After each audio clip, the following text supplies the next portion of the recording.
In this video, I want to be talking about the bull case for Akash and why I think it has the potential to absolutely dominate going into 2025, as well as I got the chance to interview the co-founder of Akash and learn some information that I had never heard or read anywhere before about Akash that got me even more excited and even more bullish about this project. Real quick though, I have 3 different goals this cycle that I'm trying to achieve. My base goal is to make 1,000% gain from my overall portfolio this cycle. That's an overall 10x, or for every $10,000 invested, it turns into $100,000. My mid goal is to make a 5,000% gain for my overall portfolio. That's a 50x, or for every $10,000 invested, it ends up turning into $500,000. My upper stretch goal is to make a 10,000% gain for my overall portfolio during this cycle. That's 100x, meaning every $10,000 that I invest would turn into $1 million.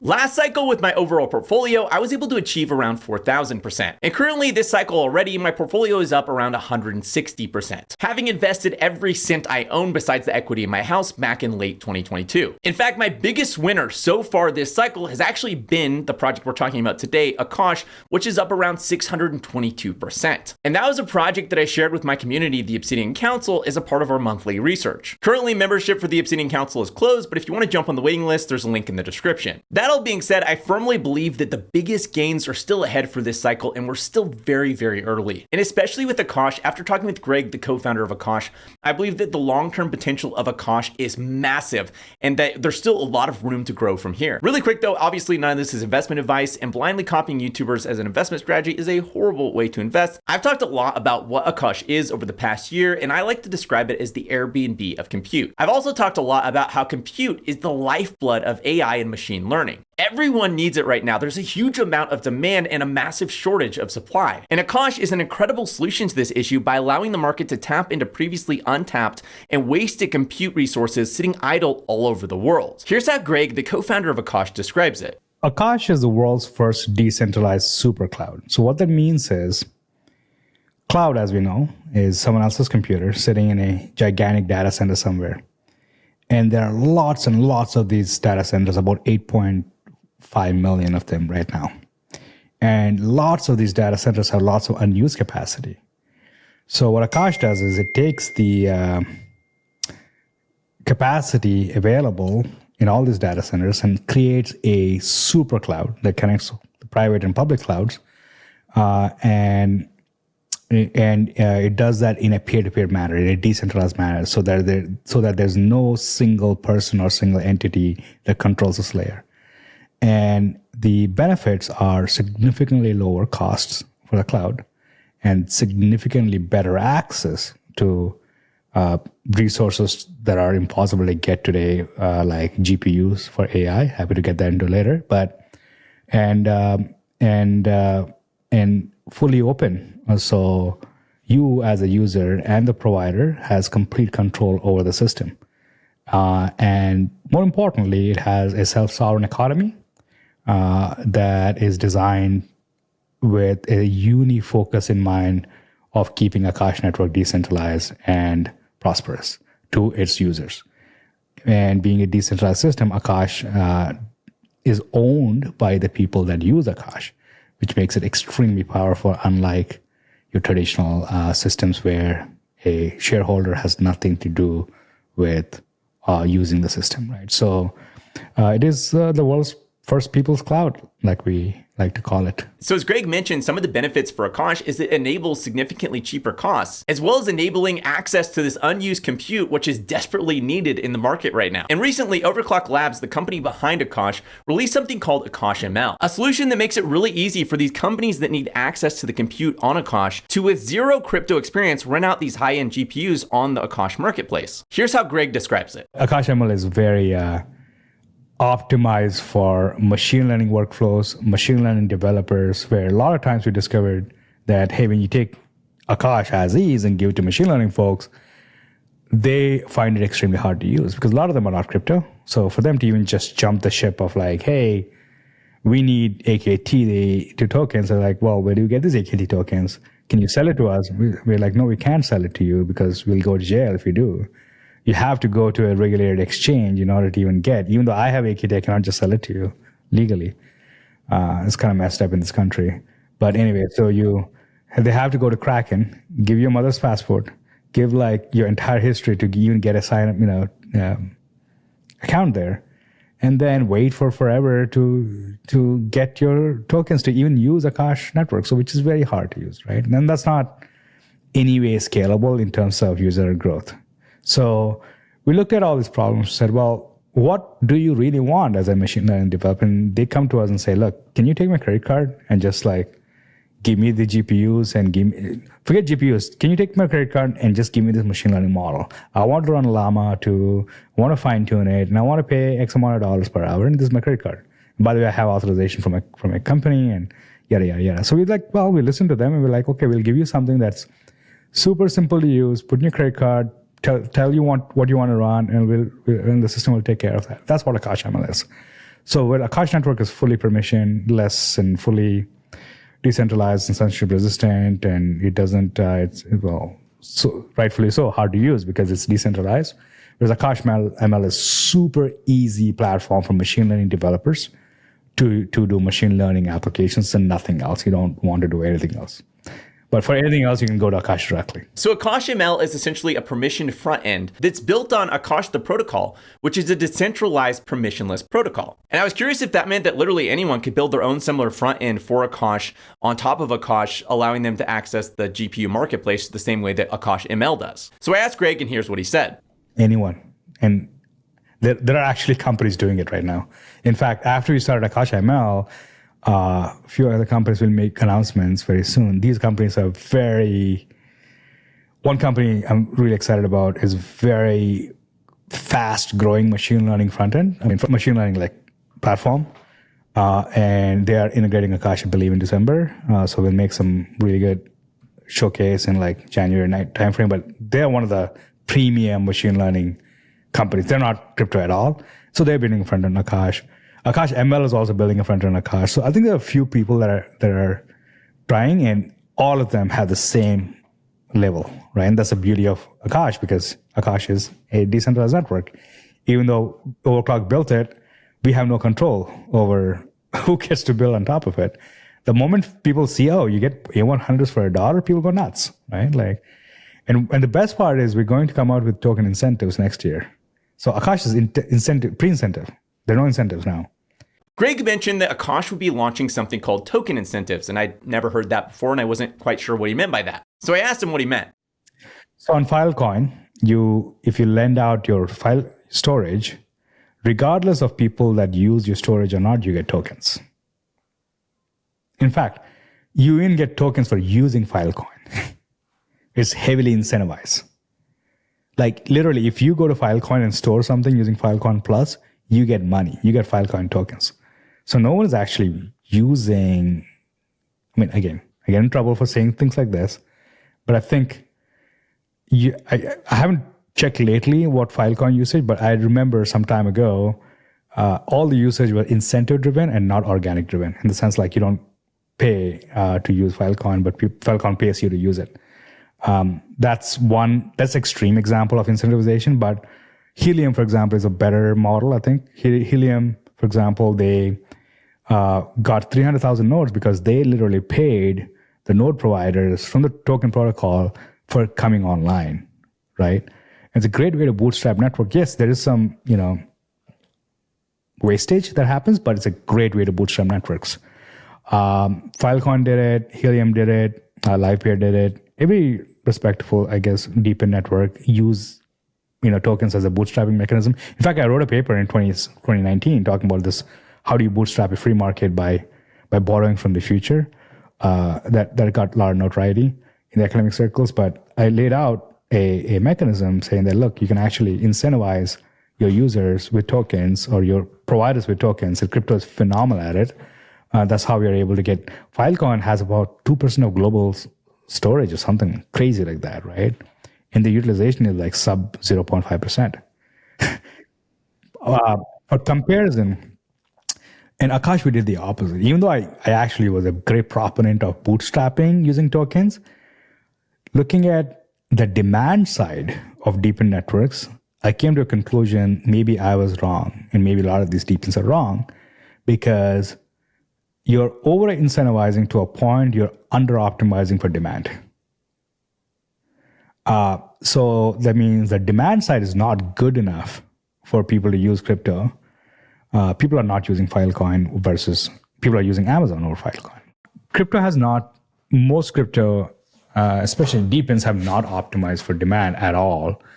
And so you have this incredible imbalance with demand and supply. You usually have a lot more supply than demand. And we saw that Filecoin has sub 0.5% usage. I mean, these are, again, not latest stats, I haven't checked, but I'm fairly certain it's in a very, very low sub percentage utilization. Helium has a very low utilization. Now, pretty much every network out there has very, very low utilization. And we wanted to change that. And I was really thinking about how do you go about deploying this massive asset, right? This token incentives to accelerate growth. But if we don't nail demand side, we're going to lose. So that's why we waited for GPUs to come online. Akash launched 2 years ago, and we were very strict about not having incentives because we wanted to get a product market fit before incentives. We want to see real organic usage. People should come to Akash because they see a need for Akash, and they see the value in Akash, not because they have essentially pre-bought like supply, right? So we took a very diligent and thorough approach, and we stood our ground, even though we had a lot of pressure from investors and whatnot saying that we should go incentivize because that's the way to go big. And we knew that if we go big before we are capable to handle the load, we will fail for sure. So now Akash has probably a lot more than almost all the deep-in networks in terms of revenue, right? And we're doing that without any incentives. And our utilization on GPUs, for high-end GPUs like A100s, are about 95%. And overall GPU utilization is somewhere around 50% average, last 90-day average. And our CPU utilization is around 50% as well. Unheard of for crypto networks to have, unheard of for even traditional networks to have that level of utilization. So it's not how much supply you have, it's how much supply that's being utilized that matters. And that's where product market fit comes. And any healthy of the health of a marketplace is determined by the goods it's able to sell, the percentage of goods it's able to sell, right? Like if you're an Apple vendor, you go to a market, you want to sell all your apples and come back home empty. That's success, right? But at the same time, you also got to balance that if you don't have enough apples on the shelves, your customers are going to be pissed off, right? So it's always like a careful balance as to how much you need excess and how much you shouldn't. You always want the shelves to be full, but at the same time, the shelf should go away for the vendor to sell. So we're working on an incentive model where we have the opposite problem. We have more demand than supply. So now our incentives are going to be geared towards that optimization, not general purpose like Filecoin model. So once those incentives comes, we're designing them in a way that providers get paid regardless of utilization. Since we have high utilization, providers also get to keep whatever extra they make on the utilization. So that'll create an incentive for providers to bid lower on the prices. So that means you're going to find A100 significantly lot cheaper on Akash than any other network, be it decentralized or centralized.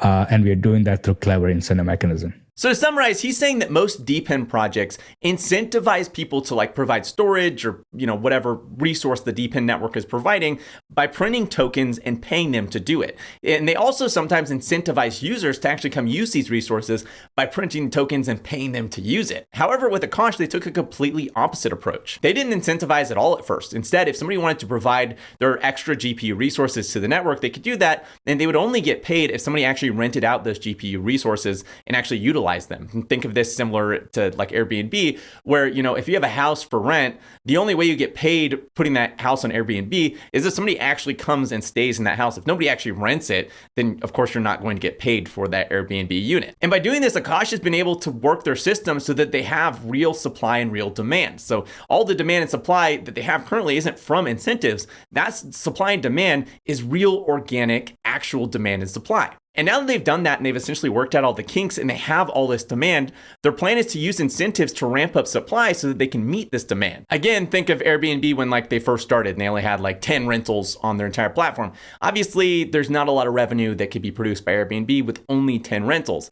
But the more supply that went online for Airbnb and the wider that supply went all over the world, the more revenue potential Airbnb has because there's more ability for people to actually rent these Airbnb units. For the same reason, that's why Greg was so excited about these incentives. It's going to allow them to get a lot more supply, which means they can have a lot more revenue coming through Akash. As we kept talking, he mentioned that some of this revenue actually goes back to stakers on the network. And that was something that I actually didn't know about Akash. So I asked him how that worked. Yeah, there's a small percentage of fee that goes back to that token security. Because Akash is a proof of stake system. Can you explain how that works? So a tenant pays the provider, say, $100 per every hour for using their compute.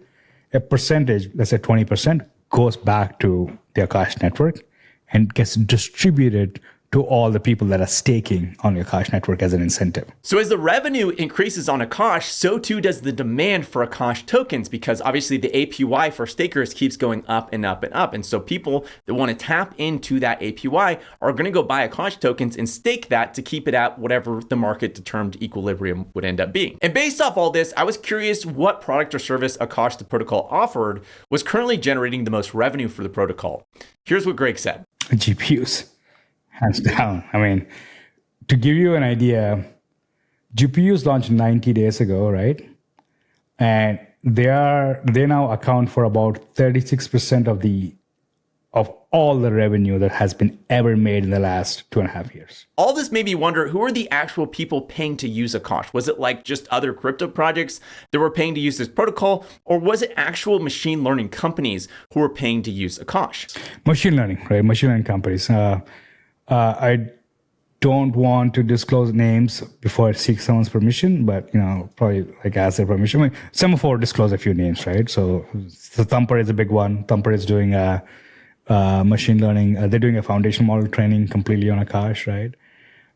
There are a bunch of people that talked publicly. There's a medical imaging company that's doing like image analysis. There is a gaming company now. They're doing in-game character design. It turns out Stable Diffusion is an amazing way to do it.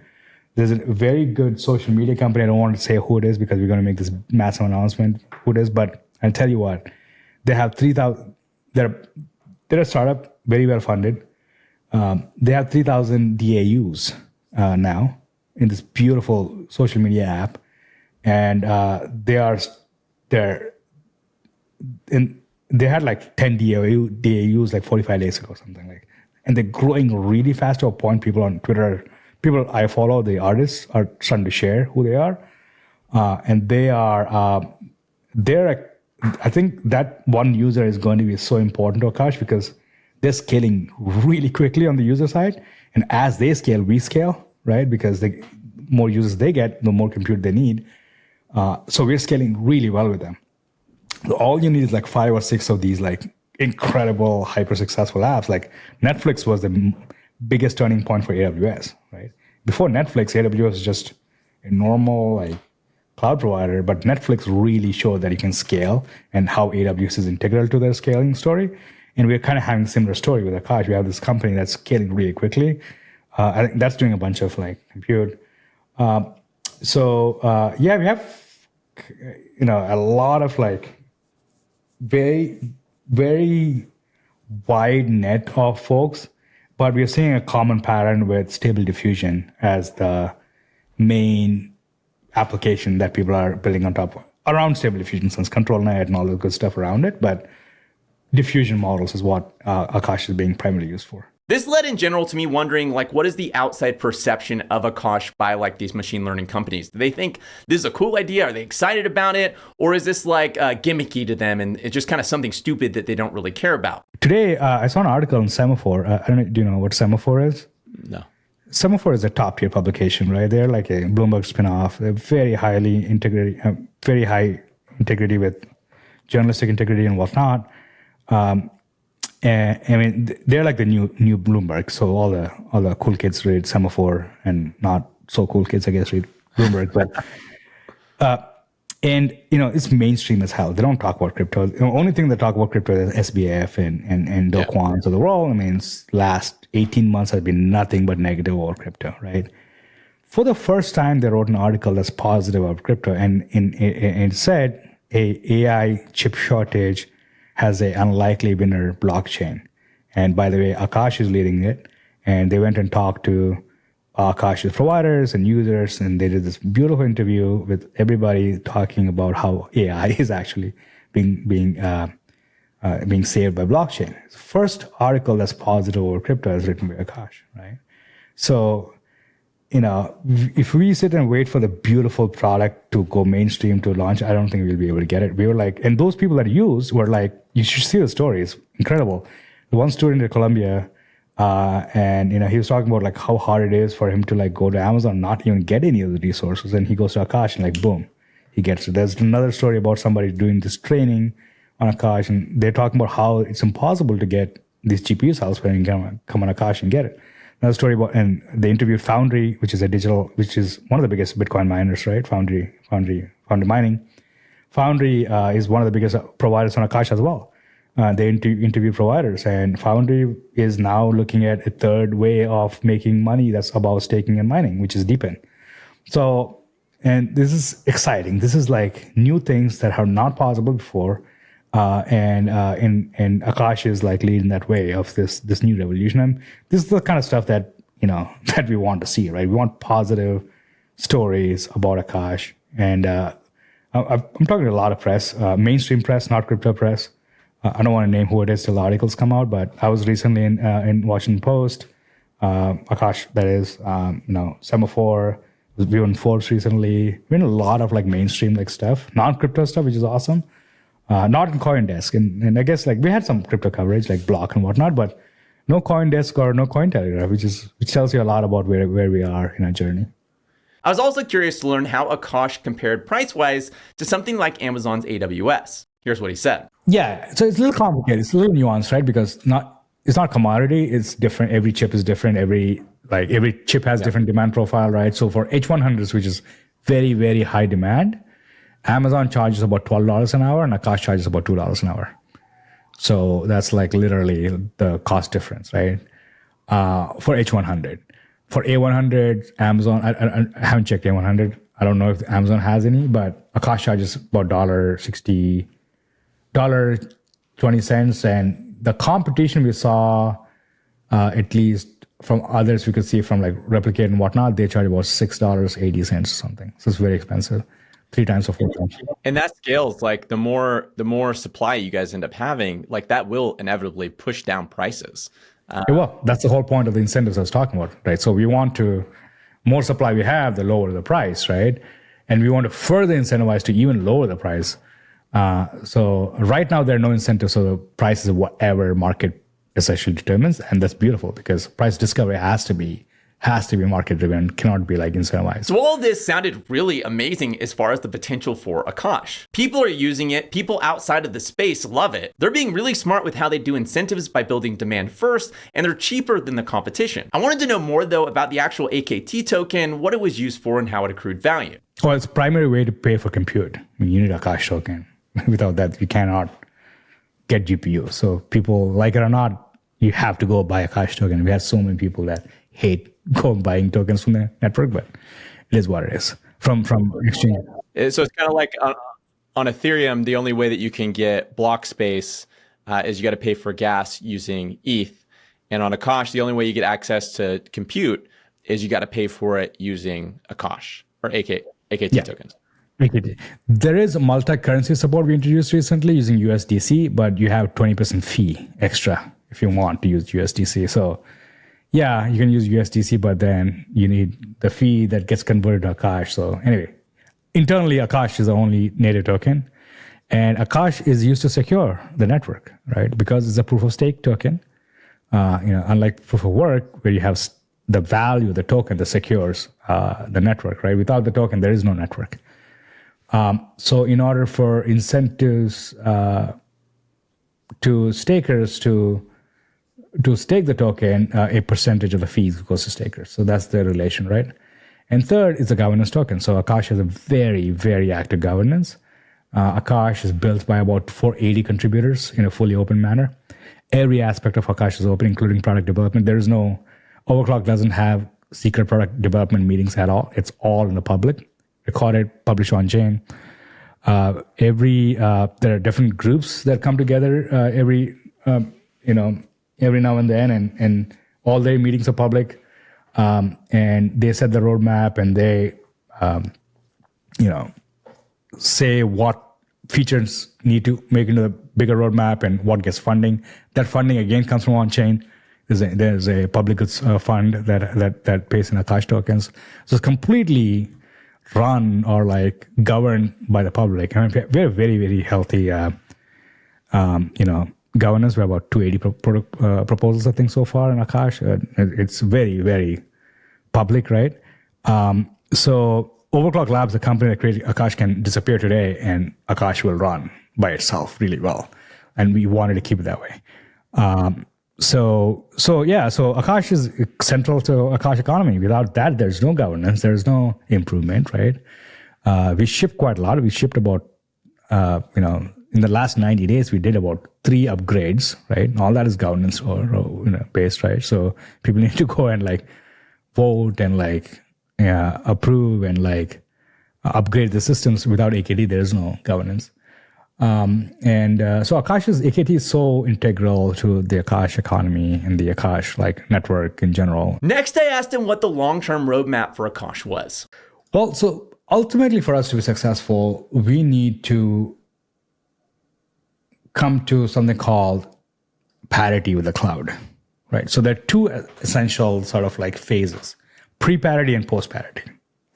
So pre-parity is where we are right now. We're powerful in certain ways, like GPUs and censorship resistant and all these things cloud cannot offer, but we're not powerful with other aspects of the cloud, which is a lot more, right? Backend services, you have just orchestration, you have automation, you have observability, you have so many things cloud offers that Akash does not yet offer, right? So if you were to like go to a Walmart and be like, hey, move all your infrastructure to Akash, that's not something that they can do right now. So our first goal in the short term is to get to parity. Once we get to parity, we get to post-parity, which I call innovation beyond imagination. You and I cannot sit here and imagine what kind of innovation will be, but what that will look like is, imagine having, so Amazon has about 30 regions, right now. Instead of 30 regions, you're going to have 10,000 regions, right? So what kind of latency you're going to get? That means latency is the distance it takes or the time it takes to go from server to client, right? A packet. When you have low latency, like 10 milliseconds, what kind of applications are possible using 10 millisecond latency, right? You cannot fathom those applications. Those are like so crazy out there. The possibilities are limitless. That's the ultimate goal, right? Ultimate goal is to get beyond the cloud parity, go into the home. There's so much unused capacity in the home where you have my PlayStation, my PS2, my Xbox, which I use maybe once a year, is sitting on this massive compute capacity, GPUs. My Tesla that's not running in the night is sitting and charging, it has an onboard data center. It has about 200 GPUs, right?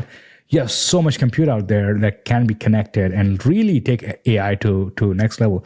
I read a stat somewhere that said about 5% of global GDP will be spent on AI compute in the I think in 2030 or something.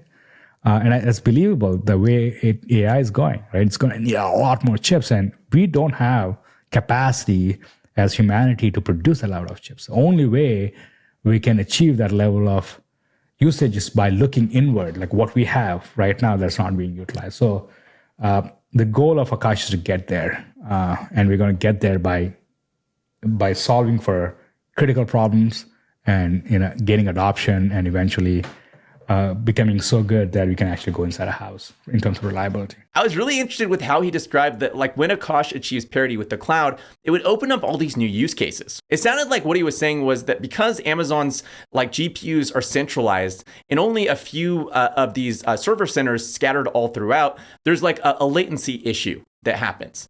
But because Akash is decentralized and it's literally all over the world, there's a lot less latency between Akash and the actual end user. I asked him to explain a little bit more about this. High latency is impossible to do a lot of things, including machine learning. So you want very low latency. And the way you lower the latency is by bringing the client and the server close. This physically, or improving the line to such high performance. If you look at how traders in Chicago were able to achieve a high latency to servers in CME traders or the commodities traders in Chicago to the servers in like New Jersey is by cutting through a mountain in a straight line. I don't know if you saw like crazy stories, like literally cut through a mountain, because even a bend in a mountain means bending the light will slow you down.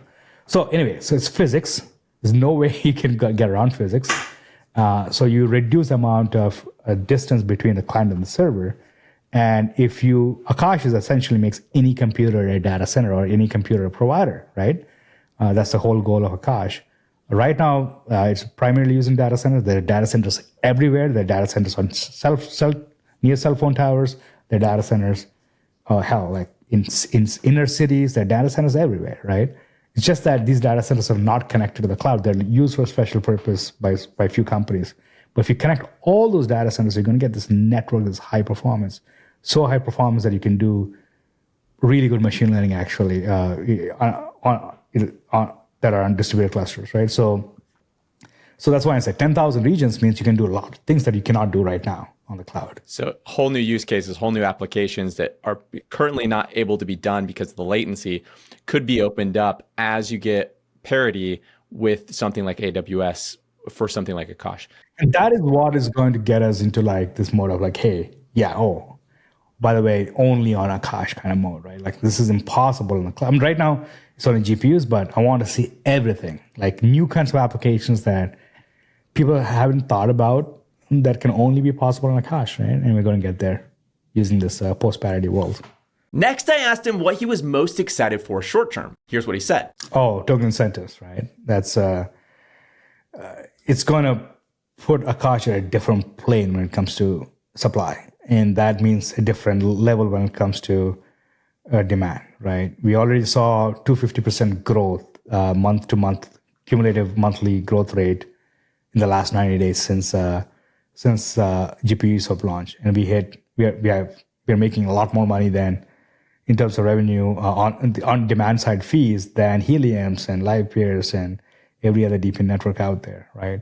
In fact, Akash right now makes more in fees than Ripple and Dogecoin and Cardano, I think, as well. I don't remember. Anyway, but there are certain like top 25 tokens Akash in Polkadot. Actually, Akash makes more on-chain fees than Polkadot. That's right now, right? I think after token incentives, it's going to be exponential than that, right? So that's for me is distribution is the most important aspect. And the next 6 months, we have at least one different client that they'll be integrating with Akash. So we have a pipeline of demand side. They'll make demand even more better. For us, it's completely about distribution, right? No new features in terms of what to do. Only feature we will focus on is features that get us more users and not other way around. My overall takeaway from this conversation is that I actually left quite a bit more bullish than when I first started the conversation. So let's talk about price predictions for Akash. At the time of recording, the market cap for Akash is around 394 million, with a fully diluted value of 688 million. Akash has a max supply of around 338 million Akash tokens. And we don't have to worry about all those tokens coming onto the market anytime soon, because it's similar to how like Bitcoin works, where Bitcoin has a 21 million total supply cap, and we don't have to worry about all those Bitcoins like flooding the market today, because those are slowly dripped onto the market via miner rewards. Well, in the same exact way, Akash has a hard cap as well that's slowly dripped onto the market via validator rewards. My base case is that Akash simply does well due to the AI narrative this next cycle. And if that was the case, I could see it hitting somewhere around 10 billion, which was the peak market cap for Cosmos during the last cycle. And that would be around a 25x from here. And keep in mind, exchange-wise, Akash is only able to be bought on exchanges like Kraken here in the US. And then on-chain, the only place you can buy it is on Osmosis, which most people on-chain aren't super familiar with. Akash is not currently listed on exchanges like Binance and Coinbase, which typically when tokens are listed on either Binance or Coinbase, because there's just so many users on those those platforms, it's usually a huge catalyst event for like massive price appreciation. My bull case would be that we see revenue increase quite a bit due to the coming incentives. That would mean increased use, more revenue for stakers, and Akash doing really well this next cycle. If that's the case, then I could see Akash hitting similar heights as Polkadot did last cycle, so around 50 billion. And that would be around 120x from here. My ultra bull case would be that Akash absolutely takes off as far as usage and adoption. That would mean that revenues do really, really well for Akash, and in this scenario, like Akash attains its own like cult-like following. Think of like XRP, Solana, Bitcoin, etc. And Greg already mentioned that currently they produce more revenue than Polkadot or Cardano. And the way that I view Akash is it's almost like a new type of blockchain. Blockchains like Ethereum are decentralized permissionless networks that sell block space. Akash is the decentralized permissionless network that sells compute. So I don't think it would be too insane to say that in my ultra bullish scenario, Akash could reach similar heights to what Cardano did during this last cycle. So around 94.9 billion. And that would be a 260x from here. My bear case for Akash would be that we have other projects that are kind of doing the same thing that end up just massively outperforming Akash. The first one I would think of off the top of the head would be something like Render, which has recently pivoted and is doing something really similar to what Akash is doing. Realistically, I think that if Render ends up succeeding, that Akash would also end up succeeding, and vice versa. If like Akash ends up succeeding, that Render should also succeed as well. Typically, these things kind of like move in narratives and trends. So if like you have one big winner, well then all the other ones like under it end up doing pretty dang well as well, because people are always speculating on what's going to be the next Ethereum, what's going to be the next Bitcoin, what's going to be the next Solana, what's going to be the next Akash, etc. But I do think that that's something to consider. And then my second bearish argument against it would be that, again, if the market doesn't actually end up adopting these things and kind of like wanting to use these things, which it seems like, talking to Greg, the co-founder, the market already does have a demand for these things, and it is already finding some sort of product market fit, which I think is really bullish for the concept. My overall take is, though, that I'm obviously massively bullish for Akash, and I'm really excited to see how this all plays out. If you want to see the full interview with Greg, there's actually a lot more that we talked about in the full interview that I wasn't able to include in this video. This video was already super long as it is. We talk about things like when he thinks the next bull market's going to start, and a whole bunch more that adds context to that conversation. You can watch that by going to the link in the description of this video. If this video is helpful, make sure to hit that like button. If you have any questions or comments or anything you want to add, let me know in the comments below. And if you want to see more videos like this, make sure to hit the subscribe button and the little bell next to it to be notified each time I release a video. Thanks for watching, and I'll see you next week.